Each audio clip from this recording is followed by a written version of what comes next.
ગુજરાત રાજ્યમાં મતદાર યાદીની ખાસ સઘન સુધારણા 2026 સંદર્ભે 19/12/2025ના રોજ મુસદ્દા મતદાર યાદી પ્રસિદ્ધ કરવામાં આવી।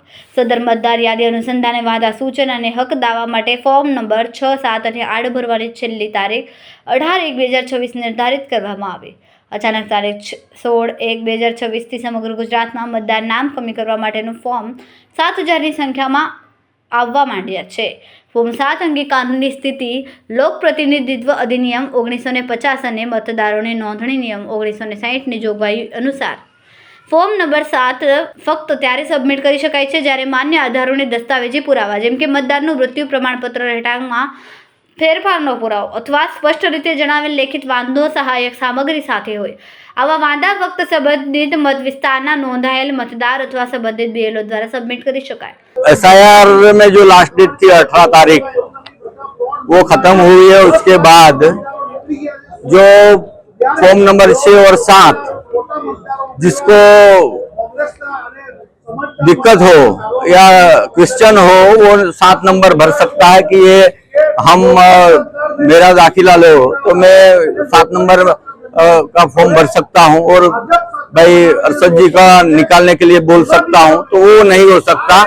मेरे पास उनका कोई रिपोर्ट नहीं है, कोई आधार नहीं है।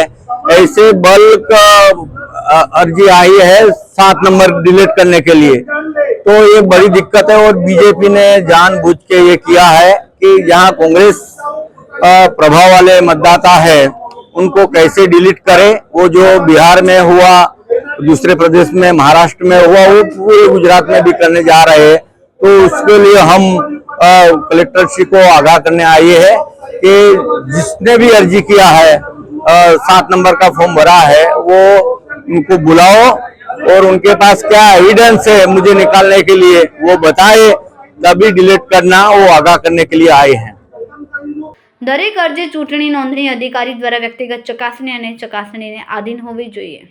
અમારા વિડિયોની નવી અપડેટ મેળવવા માટે સબસ્ક્રાઇબ કરો માનવ પ્રભા ન્યૂઝ ચેનલને, બેલ આઇકન ક્લિક કરો લેટેસ્ટ વિડિયો સૌથી પહેલા મેળવવા માટે।